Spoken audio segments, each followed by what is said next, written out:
Assalamualaikum warahmatullahi wabarakatuh.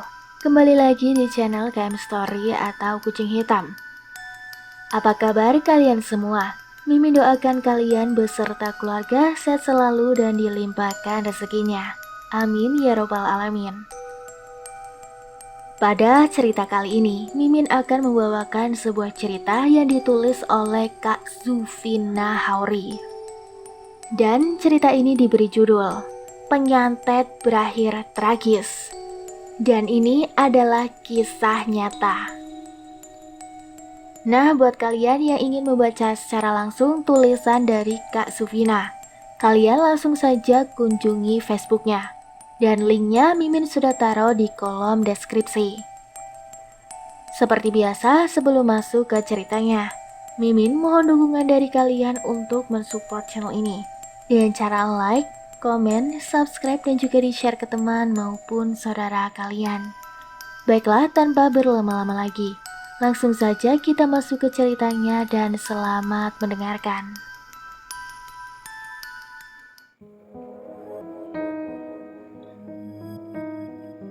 Di sebuah desa, sebut saja Desa Melati. Di sana terdapat banyak warga. Meskipun desa itu tidak terlalu luas, namun banyak rumah yang berdempetan. Di sana terdapat satu keluarga yang sangat bahagia, karena walaupun hidup mereka sederhana, namun mereka sangat dermawan. Mereka akan selalu berusaha untuk membantu orang yang kesusahan, semampu yang mereka bisa. Sebut saja keluarga Haji Bahri dan Haji Nur Aini.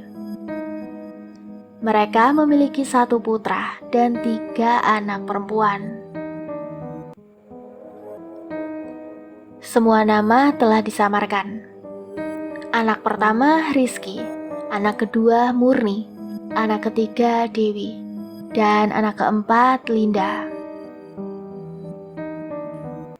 Pak Haji Bakri memiliki satu warung yang tidak terlalu besar.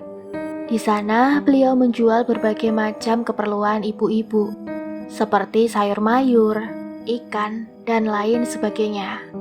Beliau juga menjual kopi beserta kue, dan pagi harinya Haji Nur Aini juga membuat nasi bungkus untuk dijual. Mereka berjualan sambil bersedekah. Mengapa demikian? Karena mereka menjual semua bahan juga sesuai dengan yang orang lain jual. Namun di tempat mereka lebih banyak dikasihnya. Dikarenakan mereka orang yang dermawan, maka pelanggan di warung mereka lebih ramai. Namun Pak Haji Bakri juga tidak mau berlomba-lomba dalam berdagang. Mereka tidak memiliki niat sedikit pun untuk mengalahkan semua pedagang lainnya di desa itu. Dikarenakan di warung mereka lebih banyak pelanggannya, sampai terbitlah kedengkian dari tetangganya yang juga memiliki warung, dikarenakan warungnya sangat jarang orang datangi. Hingga ia menggunakan cara yang kotor untuk melampiaskan kemarahannya.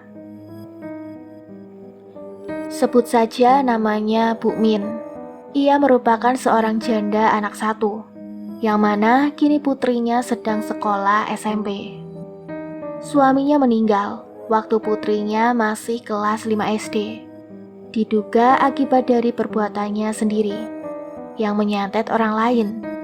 Namun orang yang disantet itu memiliki perlindungan tubuh berupa doa hingga santetnya kembali kepada dia sendiri. Dan meninggallah dia dalam keadaan yang mengenaskan. Kini Bu Mi tinggal dengan putrinya hingga membuka warung karena tidak tahu harus mencari uang kemana. Warungnya pun tidak laku karena semua warga di desa itu tahu bahwa Bu Min juga memiliki ilmu hitam seperti suaminya. Bu Min yang melihat bahwa warung Pak Haji Bakri memiliki banyak pelanggan, memiliki rasa iri yang teramat sangat. Warungnya yang tidak pernah laku hingga tidak memiliki uang lagi. Timbullah ide liciknya, yang menurut orang-orang di sana Bu Min kemudian memanggil tuyul dan memeliharanya, hingga timbul keresahan pada warga di desa itu. Mereka menduga bahwa Bu Minlah pelakunya, namun mereka belum memiliki bukti yang kuat untuk menuduh Bu Min. Mereka banyak yang kehilangan uang hingga mereka harus waspada selalu. Bu Min juga melakukan hal yang sangat keji kepada keluarga Pak Haji Bakri. Ia menggunakan ilmu hitamnya untuk menghentikan pelanggan di warung Pak Haji Bakri. Hingga pelanggan pun mulai berkurang. Pak Haji Bakri yang menyadari hal itu segera mendatangi salah satu ulama di daerah tersebut dan menceritakan semuanya. Karena pernah beberapa kali Pak Haji Bakri melihat Bu Min mengendap-endap di pagar rumahnya dan seperti menanam atau melempar sesuatu ke dalam warung dan rumahnya.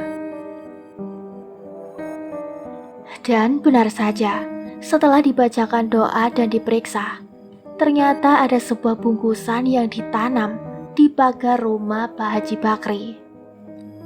Bungkusan itu berisi paku yang sudah berkarat, jarum, peniti, dan kain kafan. Setelah bungkusan itu dimusnahkan, kembalilah pelanggan seperti biasanya. Dan Bu Min ternyata tidak berhenti sampai di sana. Ia malah melakukan hal yang lebih tidak wajar dengan keluarga Pak Haji Bakri. Padahal waktu suaminya meninggal, cuman Pak Haji Bakri yang mau memandikan jenazahnya.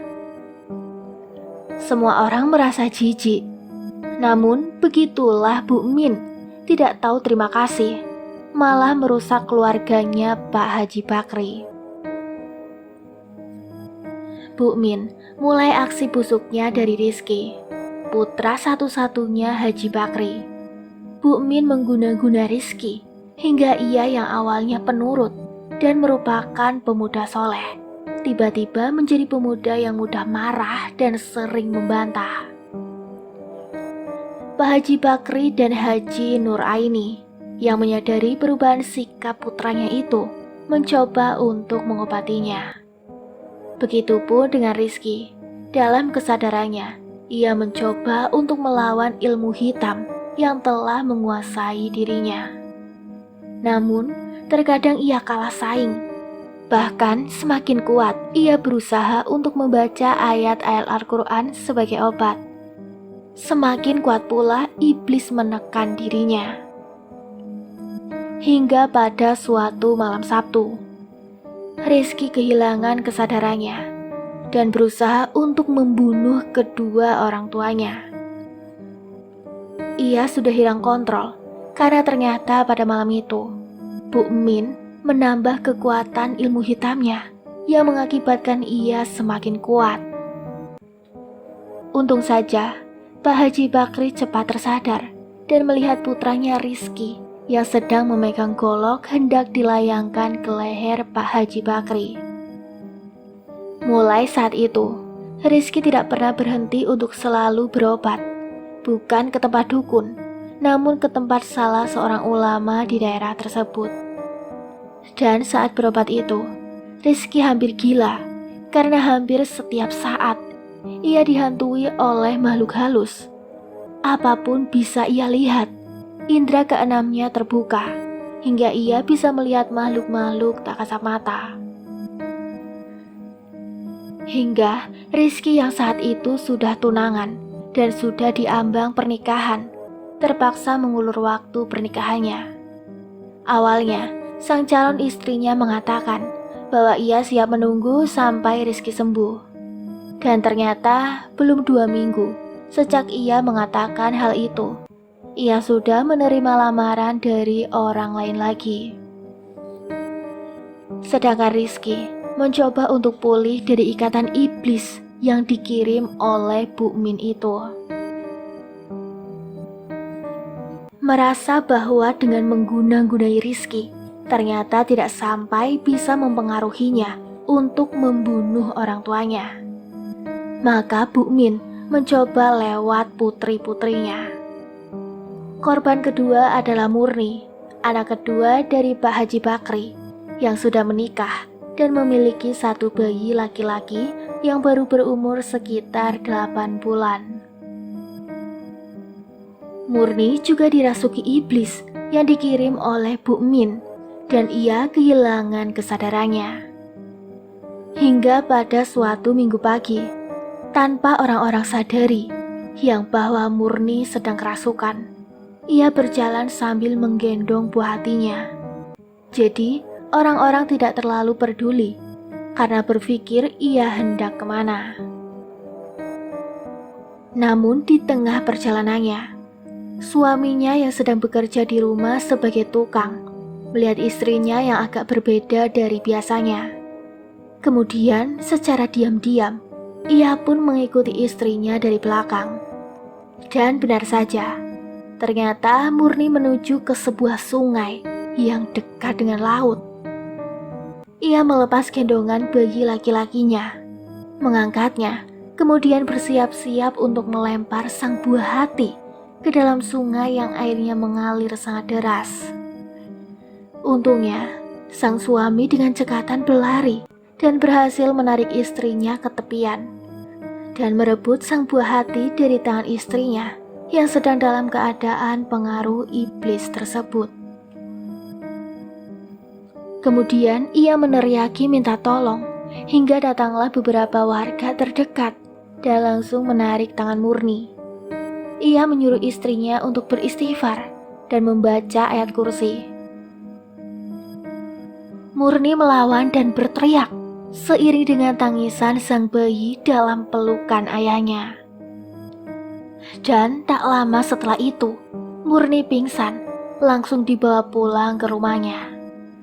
Suaminya Murni sangat sedih melihat kondisi istrinya sekarang, yang juga sudah terkena guna-guna yang diguna juga berasal dari Bu Min. Namun mereka tidak memiliki bukti yang kuat, hingga mereka tak dapat menuduh Bu Min sebagai pelakunya. Mulai saat itu, suami serta keluarganya selalu wanti-wanti terhadap keadaan Rizky dan Murni, yang tiba-tiba saja bisa dalam keadaan hilang kontrol. Dan mulai saat itu pula, sering terlihat penampakan di rumahnya Pak Haji Bakri. Mulai dari yang tinggi besar dan hitam, hingga anak-anak iblis yang sering mengganggu keluarga Pak Haji Bakri. Warga yang sering melihat penampakan di rumah Pak Haji Bakri pun mulai takut untuk mendatangi rumahnya. Terlebih waktu malam tiba, karena keadaan terasa sangat mencekam. Namun, Pak Haji Bakri dan Haji Nuraini masih dengan sabarnya selalu berusaha dan berdoa agar segera terlepas dari ikatan ilmu hitam yang orang lain kirimkan, siapapun itu, karena mereka tidak mau berburuk sangka kepada siapapun. Meskipun banyak warga yang mengatakan bahwa ini real perbuatan dari Bu Min. Pak Haji Bakri hanya tidak mau menuduh orang sembarangan tanpa disertai bukti. Sekalipun ia memang yakin juga demikian, bukan tanpa alasan. Namun, sekarang Pak Haji Bakri bermimpi yang bahwa Bu Min seperti sedang bertapa dan makin meniup asap yang berwarna hitam ke rumahnya, hingga mengenai seluruh anak-anaknya. Begitupun dengan Haji Nuraini, selalu memimpikan hal yang sama. Bahkan, sering iblis yang menyerupai bentuk makhluk halus manapun datang untuk mengganggu dan menakuti Pak Haji Bakri dan Haji Nuraini. Namun, mereka adalah orang yang kuat iman hingga tidak mudah untuk mempengaruhi mental mereka. Tidak cukup sampai di sana, Bu Min masih mencoba untuk menghancurkan keluarga Pak Haji Bakri dengan cara yang lainnya lagi. Dewi, putri ketiga dari Pak Haji Bakri pun kemudian menyusul jadi korban. Saat itu, Dewi masih dalam masa perkuliahan. Ia kuliah di bidang farmasi kesehatan dengan beasiswa yang didapat dari prestasinya. Namun, sudah hampir mencapai sidang yang berarti sudah berada di ambang kelulusan dan akan segera mendapatkan gelar S1. Pada suatu malam, saat sedang menulis skripsi untuk sidang di kuliahnya, ia mendengar suara burung gagak. Ia heran, kenapa ada suara burung gagak? Tiba-tiba, ia merasakan pusing yang sangat hebat, hingga darah mengucur lewat hidungnya. Ia pun sangat terkejut. Kemudian ia merasakan seperti ada yang bergerak-gerak dalam hidungnya. Ia pun masukkan jarinya ke dalam hidung, guna untuk menarik hal yang mengganggu di hidungnya itu. Setelah berhasil menariknya keluar, alangkah terkejutnya ia, karena ternyata yang ia tarik adalah lintah, yang ukurannya sangat panjang. Ia pun menjerit sebelum akhirnya pingsan tidak sadarkan diri. Pak Haji Bakri dan Haji Nur Aini pun segera berlari ke kamar putrinya karena mendengar teriakannya. Dan betapa terkejutnya mereka karena melihat Dewi telah pingsan dengan keadaan hidung yang berdarah dan lintah yang menggeliat-geliat di tangannya yang juga berdarah. Mereka pun segera membawa Dewi ke rumah sakit dan melakukan pemeriksaan. Setelah dironsen, ternyata hasilnya nihil. Dewi tidak memiliki penyakit apapun. Hingga mereka sudah bisa menebak yang bahwa Dewi juga sudah terkena guna-guna. Malam hari itu, Dewi sering mengalami hal yang sama berulang kali. Bahkan lebih memprihatinkan, dia mulai dari mendengar suara burung gagak, kemudian ia pingsan dan kerasukan. Saat ia tersadar dari kerasukannya, maka keluarlah darah dari hidungnya, disertai binatang yang sangat menggelikan itu. Maka, terpaksa Dewi berhenti dulu dari kuliahnya, karena terlalu sering hal seperti itu terjadi pada dirinya. Keluarga Pak Haji Bakri makin bersedih dengan keadaan yang menimpa anak-anak mereka. Tidak hanya itu, wajah Dewi juga telah ditutup dengan jin penutup jodoh, di mana dalam keadaan seperti itu, Dewi tidak akan mendapatkan pasangannya, baik ia yang menolak atau orang lain yang jijik melihatnya. Hingga pada suatu hari, ada seorang lelaki yang hendak melamarnya, namun ditolak mentah-mentah oleh Dewi, karena yang ia lihat ialah lelaki yang berkepala kambing. Dan pada suatu hari yang lainnya, saat ada orang yang bertamu ke rumah Pak Haji dan juga berniat untuk melamar Dewi, malah mereka yang seakan-akan mau lari saat melihat Dewi. Karena dalam pandangan mata mereka, yang terlihat ialah wanita berkepala babi. Astagfirullah. Dan kala mereka melihat lagi, terlihat Dewi bagaikan wajah nenek-nenek yang sudah sangat keriput, hingga mereka pamit pulang karena merasa ketakutan. Dewi pun hampir gila dibuatnya. Kuliah terpaksa ia berhenti. Di rumah pun ia selalu tersiksa dengan penampakan-penampakan yang sangat buruk. Dan pada suatu malam, saat semua telah tertidur lelap, ia terbangun, namun ia tidak sadarkan diri alias kerasukan. Ia bangun dan berjalan menuju kamar bapak dan ibunya, serta membawa pisau, hendak menusuk kedua orang tuanya. Untungnya, Pak Haji Bakri juga cepat tersadar dan segera merebut pisau dari tangan putrinya. Sudah 2 kali percobaan pembunuhan datang dari anak-anaknya yang telah diguna-guna. Dan Bu Haji Nur Aini berteriak histeris melihat anak-anaknya yang telah dalam keadaan sangat memprihatinkan. Pak Haji Bakri tetap mencoba tabah dan berdoa, berusaha mencari jalan agar anak-anaknya bisa segera pulih kembali. Tinggal satu putri bungsunya lagi yang belum menjadi korban. Namun, ternyata memang Allah sedang menguji keluarga Pak Haji Bakri dengan sangat-sangat menguji. Putri bungsunya yang bernama Linda pun ikut kena batunya. Linda itu seumuran dengan saya, kelahiran tahun 2003, dan sekarang umur 19 berjalan 20. Untuk mengamankan Linda, sekaligus bisa untuk mengobatinya, maka Linda masuklah ke pesantren yang sama dengan saya. Bahkan kami juga sekelas. Pesantrennya adalah pesantren Salawiyah.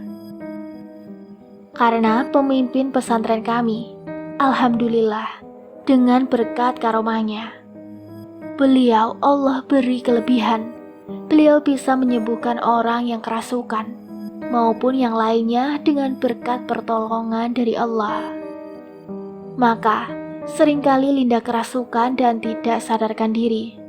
Mulai dari ingin berlari sejauh mungkin, berteriak, memaki, melawan, dan ingin menendang orang yang memegangnya. Dan saat guru kami berusaha menyadarkannya dengan membaca beberapa doa, ia berteriak kepanasan. Pernah sekali waktu itu, ketika ia masih dalam keadaan kerasukan, namun tidak terlalu melawan, hingga kami iseng menanyakan beberapa hal kepada jin yang menguasai tubuhnya. Saya bertanya begini, "Kenapa kamu rasuki dia? Apa kamu tidak sayang melihatnya? Lihatlah, dia sedang mengaji." Lalu Linda pun menjawab, "Kalau aku tidak masuk ke tubuhnya, maka aku akan dihukum oleh ibuku dan tidak akan diberi makan." Saya pun bertanya lagi, "Siapa ibumu?" "Seorang janda, ya rumahnya dekat dengan si wanita yang aku rasuki ini," jawabnya. "Seharusnya kalau kamu gak diberi makan, ya kamu curi aja makanan dia di rumahnya sendiri," ucapku membikin jin itu bingung. "Masakannya sangat tidak enak, selalu asin," ucapnya. Kami pun tertawa. "Oh, mungkin si janda itu pengen kawin lagi, pengen punya suami lagi," ucapku bercanda dengan jin. "Sepertinya begitu. Kalian jangan menyakitiku sekarang ya. Kalau aku pulang sekarang, habislah aku dipukuli sama ibuku," jawabnya. "Baiklah, kami tidak akan menyakitimu. Tapi kamu harus keluar sekarang, jangan mengganggunya. Kami mau ngaji lagi sekarang." 5 menit lagi, aku janji keluar." "Oke, 5 menit lagi, kamu harus keluar." Kemudian ia hanya mengangguk dan matanya asik berkeliling kemanapun. Ia pun tersenyum-senyum sendiri dan terkadang ngomong sendiri. Sepertinya ia melihat temannya. Hingga akhirnya di 5 menit kemudian, kami pun berusaha mengeluarkan jin itu dengan beberapa doa. Dan alhamdulillah, kala itu ia keluar, namun berkata bahwa ia akan datang lagi. Dan benar saja, di beberapa malam selanjutnya, ia datang lagi, namun sudah melemah karena Linda yang sering mandi dengan air obat penawar. Mulai sejak sakit seperti itu, Linda tidak bisa pulang ke rumahnya lagi. Karena kalau ia pulang ke rumahnya, sekalipun cuma sebentar, ia langsung kerasukan lagi. Namun atas berkat pertolongan Allah dan keyakinannya dalam berusaha berobat, akhirnya ia pun mulai membaik keadaannya. Begitupun dengan kakak-kakaknya yang lain, juga sudah mulai membaik meskipun belum sempurna. Karena selama penyantet masih hidup, maka ia akan terus-menerus menambah sihirnya. Dan naasnya, Bu Min masih juga belum menyerah dalam menghancurkan keluarga Pak Haji Bakri. Sebelum Pak Haji Bakri meninggal, maka ia tidak akan berhenti. Hingga ia pun mengguna-guna adik perempuan dari Pak Haji Bakri yang kebetulan sedikit suka keluyuran. Hingga sangat mudah baginya untuk memasukkan ilmu hitam ke tubuhnya. Singkat ceritanya, beberapa hari kemudian, bertepatan dengan malam Jumat, ia datang ke rumah Pak Haji Bakri. Awalnya secara sadar. Kemudian, ia melihat kalau Pak Haji Bakri dan Haji Nuraini sedang melaksanakan sholat Isya berjamaah. Hingga kemudian, jin pun merasukinya. Ia mengambil pisau di dapur Pak Haji Bakri dan menuju ke belakang suami istri yang sedang khusyuk dalam menghadap Sang Pencipta. Mungkin sudah takdir pada malam Jumat itu untuk Pak Haji Bakri dan Haji Nuraini berhenti berjuang. Perempuan yang sedang kerasukan itu pertama menusuk Haji Nuraini di punggungnya, yang mana saat itu Haji Nuraini sedang sujud pertama pada rakaat yang terakhir. Haji Nuraini jatuh tidak berkutik dengan darah yang mengalir deras dari tempat tusukan itu. Kemudian ia lanjutkan ke Pak Haji Bakri yang tidak menyadari bahwa istrinya telah tiada, dan juga tidak menyadari kehadiran adiknya yang sudah kesurupan. Ia pun mengangkat pisau, dan dengan tusukan yang bertubi-tubi di daerah pinggangnya, juga lehernya saat Pak Haji Bakri sujud yang kedua pada rakaat yang terakhir. Dan inna lillahi wa inna ilaihi rajiun. Pak Haji Bakri dan Haji Nuraini meninggal di tempat saat dalam keadaan sedang sholat.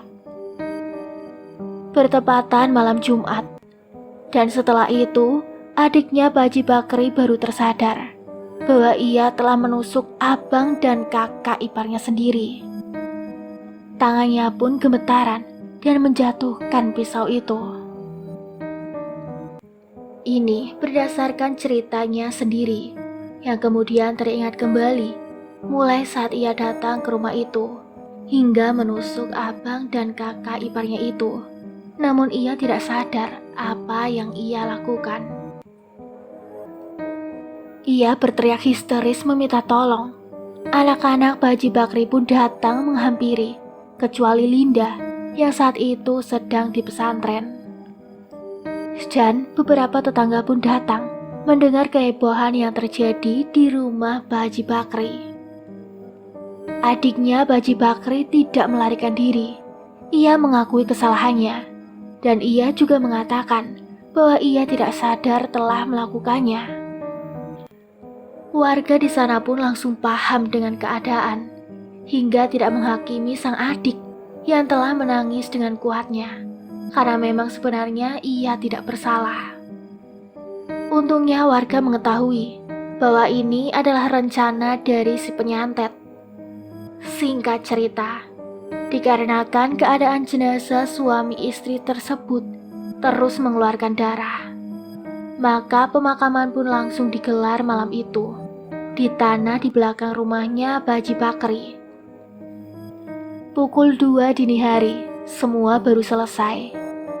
Dan saat semua telah kembali pulang, datanglah seseorang ke kuburan tersebut dengan mengendap-endap.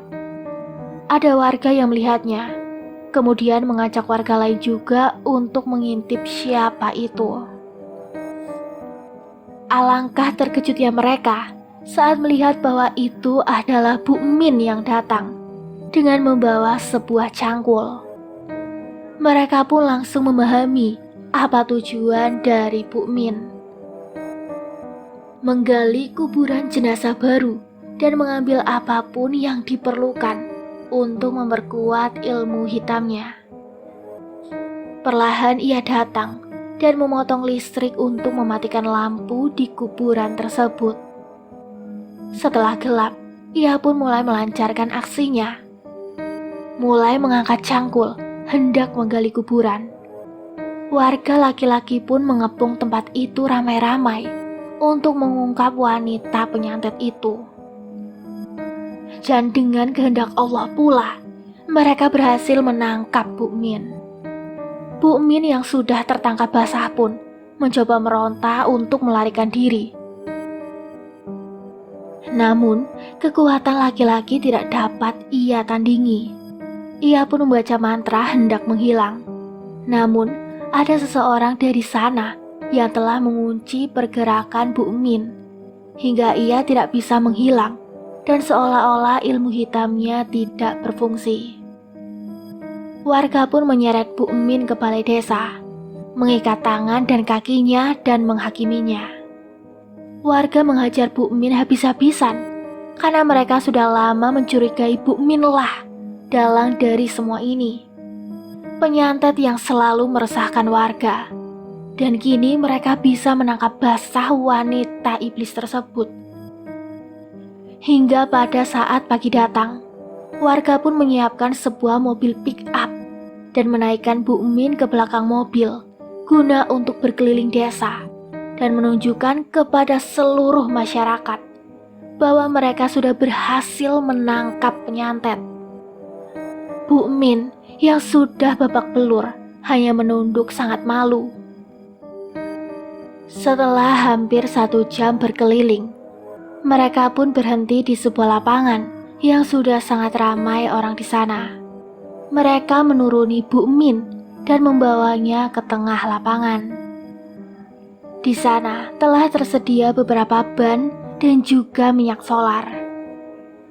Mereka mengikat Bu Min pada kaleng raksasa berisi minyak solar. Bu Min pun berteriak minta ampun, namun warga sudah terlanjur sakit hati. Akhirnya, mereka pun melempar korek yang telah dinyalakan api ke tumpukan ban dan minyak solar, alias tempat Bu Min diikat. Bu Min pun menjerit histeris, seiring dengan api yang menyala dengan besarnya. Hingga hasilnya, ia mati secara mengenaskan di tengah-tengah lapangan, disaksikan oleh ratusan warga yang sangat membenci atas kezalimannya. Badannya hangus dengan mata yang membelalak.